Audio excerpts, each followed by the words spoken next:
لیکن میں فتوے کو بدل نہیں سکتا۔ چنانچہ وہ گرم لوہا کر کے ان کے جسموں پر رکھتے تھے، جگہ جگہ رکھتے تھے، اتنی دیر تک رکھتے تھے کہ تمام گوشت اور چربیاں پگھل جاتی تھیں اور ایک دھواں برپا ہوتا تھا۔ لوگوں کی آنکھیں ڈبڈبا گئیں اور کہنے لگے کہ جنگ آزادی کے لیے انہوں نے کیسی قربانیاں دی، یہ رتبہ بلند جسے ملا مل گیا، یہ رتبہ بلند جسے ملا مل گیا، ہر مدعی کے واسطے دار و رسن کہاں۔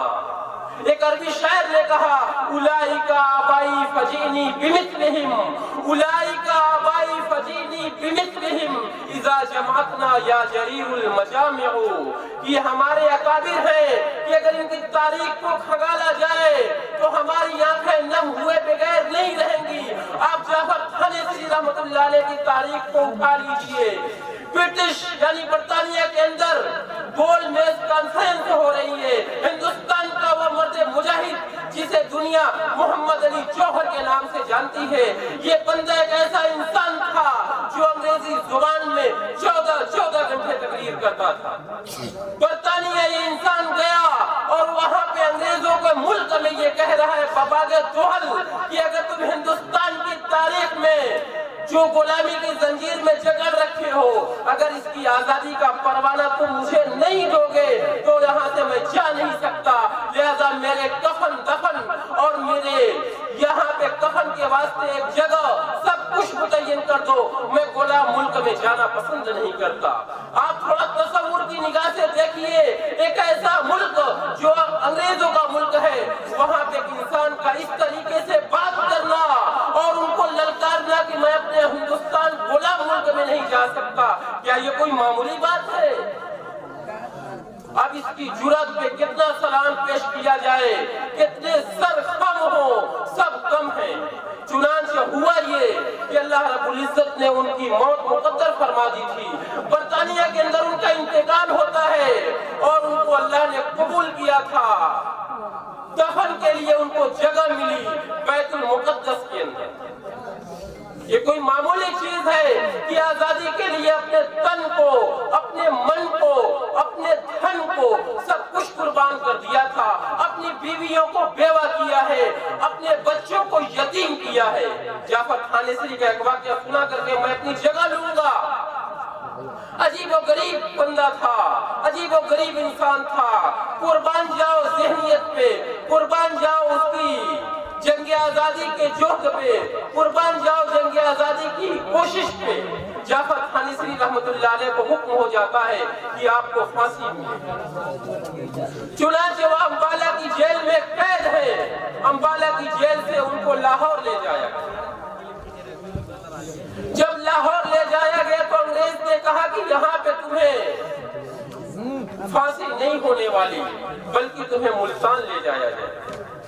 اس وقت ہندوستان، پاکستان، بنگلہ دیش سبھی ایک تھے، یہ تو کسی وجہ سے ہندوستان اور پاکستان کا بٹوارا ہو گیا، ایک لمبی داستان ہے، آپ تاریخ کا مطالعہ کر لیں۔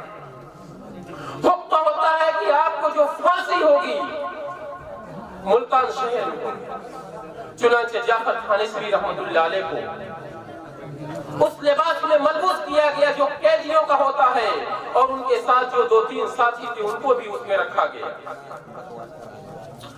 اور وہاں سے لاہور سے ایک ایسا پنجرا انگریز کے حکم پہ بنایا گیا جس میں جعفر تھانیسی رحمت اللہ علیہ کو کھڑا کیا گیا، اور وہ انتہائی نوکیلا پنجرا تھا جس میں لوہے کی لمبی لمبی سلاخیں نکلی ہوئی تھیں، جس پہ نہ یہ بندہ بیٹھ سکتا تھا، نہ صحیح سے کھڑا ہو سکتا تھا، اور نہ صحیح سے ٹیک لگا سکتا تھا۔ وہ خود اپنی تاریخ، کالا پانی کی تاریخ میں لکھتے ہیں کہ یہ واقعہ میرے ساتھ ہوا۔ کہتے ہیں کہ مجھے ٹرین پہ اس ڈبے میں ڈال دیا گیا جس میں کوئی انسان نہیں بیٹھا ہوا تھا۔ وہ ٹرین 3 مہینے میں لاہور سے ملتان پہنچتی ہے۔ وہ ٹرین اگر کہیں کھڑی ہو گئی تو 1 مہینہ تک کھڑی رہی، اگر چلی تو کچھ وقفے سے چلی، پھر 1 ہفتے کھڑی رہی تو کھڑی رہی۔ چنانچہ ملتان جب شہر پہنچتے ہیں تو وہاں ڈسٹرکٹ جیل لے جایا گیا۔ انگریز نے حکم دیا کہ صبح تمہیں پھانسی کی سزا تھا۔ چنانچہ جعفر تھانیسری، سوچ دیکھیے، ہمت دیکھیے، جذبہ دیکھیے، جعفر تھانیسری اور ان کے ساتھی خوشی میں مگن ہیں کہ ہمیں تو صبح پھانسی کے پھندے پہ لٹک جانا ہے، ہم تو ان پھانسی کے پھندوں کو چومتے ہوئے جھومتے ہوئے قبول کرتے ہیں۔ انگریز نے پوچھا کہ تم اتنا خوش کیوں ہو، تمہیں تو کل صبح پھانسی کے پھندے پر لٹکا دیا جائے۔ جعفر تھانیسری کے جواب کو میں سنانا چاہتا ہوں۔ جعفر تھانیسری رحمت اللہ علیہ نے فرمایا کہ ہم یہ سمجھتے تھے کہ ہم اللہ کی بارگاہ میں انتہائی نافرمان ہیں، انتہائی گناہگار ہیں، ہو سکتا ہے کہ ہماری موت بستر مرگ پہ آئے، ہو سکتا ہے کہ ہماری موت اپنے گھروں میں آئے، لیکن لگتا ہے کہ ہمارا خدا ہم سے راضی ہو گیا، ہمیں جامع شہادت میسر فرما رہا ہے، ہم اس کے لیے خوش ہیں کہ ادھر تم ہمیں پھانسی کے پھندے پر چڑھاؤ گے، ادھر ہم حوض کوثر پر نبی کریم صلی اللہ علیہ وسلم کے ہاتھوں سے آب کوثر پیئیں گے، جنت میں ہمارا انتظار ہو رہا ہے، پورے ہمارے لیے منتظر ہیں۔ یہ جواب تھا جعفر تھانیسری رحمت اللہ علیہ کا۔ انگریز نے کہا کہ ہم تمہاری خوشی کو برداشت نہیں کرتے، تمہیں کالا پانی جزیرہ انڈمان بھیجا جائے گا، 14 سال کی مشقت سزا ہوگی۔ انگریز نے کہا کہ اگر کوئی آخری خواہش ہو تو بتا دو، اس لیے کہ نہ پتا ان 14 سال میں کون سے حالات پیش آئے۔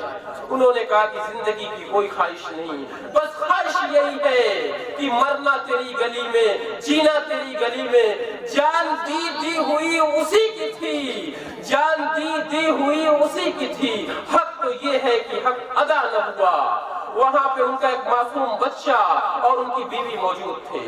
بچے نے جب دیکھا کہ ہمارے والد محترم کے دونوں ہاتھوں میں ہتھکڑیاں اور دونوں پیروں میں زنجیریں لمبی لمبی اور وزنی لگی ہوئی ہیں جس سے نہ چل سکتے ہیں نہ کروٹ بدل سکتے ہیں، وہ بچہ رونے لگا۔ ایک معصوم بچہ اپنے والد کو اس حال میں دیکھے گا، کیوں نہیں روئے گا؟ یہ تو انسانی فطرت ہے۔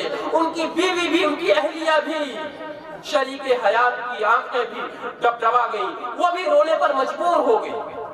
انہوں نے ایک جواب دیا کہ میرے بیٹو، میری بیوی، یہ رونے کا مقام نہیں ہے، خوش ہو جاؤ۔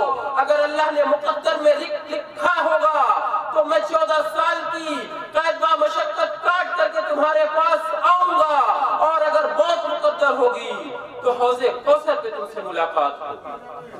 یہ اپنی بیوی سے کہنا، اپنے معصوم بچوں سے کہنا، یہ کون سے دل گردے کی بات ہے؟ جو ذرا تصور کی نگاہ سے اسے دیکھیے اور اپنے دلی جذبات کے اندر محسوس کیجئے۔ کیا یہ لوگ ایسے ہی آزادی ہمیں سونپ کے چلے گئے؟ نہیں، ان کی تاریخ کو یاد کیجئے، انہیں نذرانہ عقیدت پیش کیجئے، انہیں خراج تحسین کیجئے، ان کے لیے دعا گو رہیے کہ اللہ رب العزت آپ ان کی بال بال مغفرت عطا فرما، ان کو کروٹ کروٹ جنت نصیب فرما، اور ان کا جو مشن تھا اس مشن میں ہماری کامیابی عطا فرما۔ انہی چند باتوں پر میں اپنی بات کو ختم کرتا ہوں۔ وما علینا الا البلاغ۔